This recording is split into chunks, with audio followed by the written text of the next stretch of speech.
बिस्मिल्लाहिर्रहमानिर्रहीम, अस्सलाम वालेकुम। This is Myra Amjad. Welcome to Javed publishers. आज हम मैथ्स ग्रेड 3+ में बच्चे को नंबर 9 सिखाने जा रहे हैं। यानी कि इस वीडियो के अंदर हम बच्चे को नंबर 9 की आइडेंटिफिकेशन सिखाएंगे, 9 ऑब्जेक्ट्स को काउंट करना सिखाएंगे और 9 की फॉर्मेशन यानी कि 9 को लिखना सिखाएंगे। तो चलते हैं हम अपने आज के लेसन की तरफ। जी तो प्यारे बच्चों, हमने 8 तक काउंटिंग सीख ली है, बहुत अच्छी बात है। आज हम एक नया नंबर सीखेंगे और उसके बाद हमने अगले कंसेप्ट्स की तरफ भी जाना है। आज हमने 9 सीखना है, ठीक है। अब हमने अपनी बुक के पेज की तरफ देखना है और गौर से देखना है कि ये क्या बना हुआ है। सबको पता है, ये है स्पून्स यानी कि चम्मच। ये तो सबको पता है, सब यूज़ करते हैं चावल खाने के लिए, डेजर्ट्स खाने के लिए। अपने खानों में चम्मच का इस्तेमाल तो सभी करते हैं और आपको पता है चम्मच से शोर भी होता है। कभी कभी हम ग्लास पे चम्मच मारते हैं तो बहुत ज़्यादा शोर होता है और कभी कभी हम इसकी मदद से प्यारा सा म्यूज़िक भी बना सकते हैं।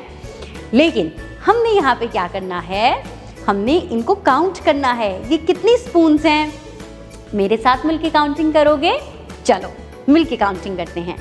1 2 3 4 5 6 7 8 और 8 के बाद था हमारा 9।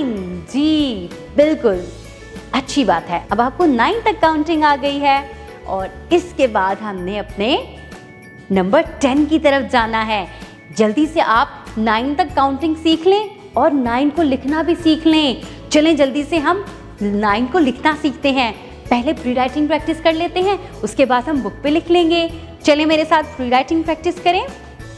प्री राइटिंग प्रैक्टिस के लिए अपने फिंगर्स की मदद से 9 को हवा में लिखना है, जैसे मैं लिखती हूँ। चलें, सबसे पहले आपने क्या करना है, आपने एक सर्कल बनाना है, ठीक है। क्या करना है, एक सर्कल बनाना है, उसके साथ आपने स्ट्रेट लाइन ले आनी है। क्या करेंगे, सर्कल बनाएंगे और स्ट्रेट लाइन ले आएंगे, तो ये हमारा 9 बन जाएगा। आसान है ना। तो इस तरह से आपने पहले हवा में 9 लिखना है फिंगर्स की मदद से। उसके बाद आपने अपनी बुक के पेज पे 9 को ट्रेस करना है। याद रहे, जैसे आपने हवा में 9 लिखा था वैसे ही अब आपने पेंसिल की मदद से बुक के पेज पर 9 ट्रेस करना है। तो जल्दी से आपने अपनी बुक का पेज कंप्लीट कर लेना है ताकि हम अपने नेक्स्ट नंबर की तरफ जा सकें। जी तो बच्चों, अब देखो अपनी बुक के इस पेज के ऊपर कि सना के पास 2 बैलून्स थे और सना ने क्या किया, अपने 2 फ्रेंड्स को 1 बैलून दे दिया। अब सना के पास कितने बैलून्स बच गए? 0, क्योंकि उसके पास 2 बैलून्स थे। उसने अपने 2 फ्रेंड्स को दे दिए तो उसके पास तो कुछ भी नहीं बचा। तो सना ने कहा आई हैव 0 बैलून्स। इसी तरह अब हम नेक्स्ट पेज पर 0 को कलर करेंगे। गौर से देखो 0 कैसा दिखता है, बिल्कुल राउंड राउंड सा है ना। और आपने इसमें कलर करने हैं। जब आपने इनको कलर कर लेना है तो आपने नीचे वाली एक्टिविटी को देखना है। आपके सामने 2 ट्रीज हैं, ठीक है, 2 दरख्त हैं। एक दरख्त के ऊपर एप्पल्स हैं। कितने एप्पल्स हैं? 4। और दूसरे दरख्त के ऊपर कितने एप्पल्स हैं? 0। तो आपने उस दरख्त को टिक करना है जिसके ऊपर 0 एप्पल्स हैं, ठीक है बच्चों। इसके बाद हमने राइटिंग प्रैक्टिस करनी है।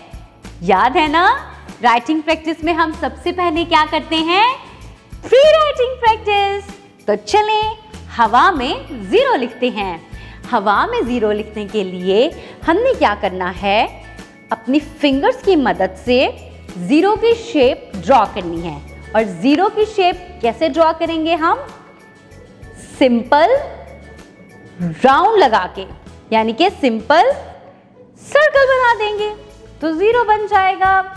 आपने क्या करना है, लेफ्ट से राइट की तरफ सर्कल ड्रॉ कर देना है, ये हमारा 0 बन जाएगा। आपने इसी तरह अपनी बुक के पेज के ऊपर 0 को ट्रेस करना है। थोड़ा सा काम क्लास में करना है और थोड़ा सा काम होमवर्क में करना है। और अपना पेज कंप्लीट कर लेना है।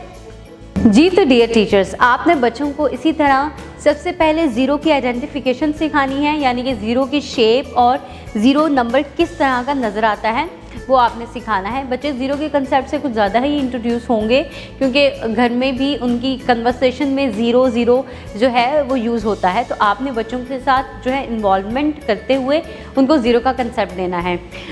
बच्चों को अपने सामने बुला लीजिए, एक बच्चे को 2 पेंसिल्स पकड़ा दें और उसके सामने 2 डिफरेंट बच्चों को खड़ा कर दें और उनसे कहें कि एक एक पेंसिल इन दोनों को दे दो, और फिर उससे पूछें कि आपके पास कितनी पेंसिल्स बची। तो बच्चा यकीनन अपने खाली हाथों की तरफ देखेगा, गौर करेगा और कहेगा मेरे पास कुछ नहीं बचा या ज़ीरो बची हैं। अगर वो आपको खुद से बता दे कि उसके पास 0 पेंसिल्स हैं तो फिर तो बेहतर है, वरना आप उसके माइंड में ज़ीरो का लफ्ज़ जो है वो इंट्रोड्यूस करवाएं कि जब हमारे पास कुछ नहीं होता, व्हेन वी हैव नथिंग, तो ज़ीरो एक ऐसी क्वांटिटी है जिसके अंदर कुछ भी नहीं आता। तब आपने ज़ीरो का वर्ड यूज़ करते हुए उनको इस नंबर का कंसेप्ट इस तरह से देना है। ये एक्टिविटी परफॉर्म करवाएंगे तो बच्चों को पता चलेगा कि जब कुछ नहीं होता तब ज़ीरो होता है, जब कुछ नहीं होता तो उसका मतलब है हमारे पास ज़ीरो है। तो इस तरह की छोटी मोटी एक्टिविटीज़ करवा के बच्चों को ज़ीरो का कंसेप्ट इंट्रोड्यूस करवाइए और प्री राइटिंग प्रैक्टिस करवाइए और ज़ीरो लिखना सिखाइए, क्योंकि आगे बच्चों ने 10 के अंदर ज़ीरो लिखना है, 20 के अंदर भी ज़ीरो लिखना है। 2 डिजिट नंबर्स में हमने बच्चे को ज़ीरो लिखवाना है, इसलिए हम बच्चे को पहले ज़ीरो का कंसेप्ट यहाँ पर इंट्रोड्यूस करवा रहे हैं और उसके बाद हम बच्चे को 10 की तरफ लेकर चलेंगे। हम उम्मीद करते हैं कि हमारा ये लेसन आपके लिए बहुत ज़्यादा फ़ायदेमंद साबित होगा। अपना बहुत सारा ख्याल रखिएगा और जुड़े रहें बोलती किताबों के साथ।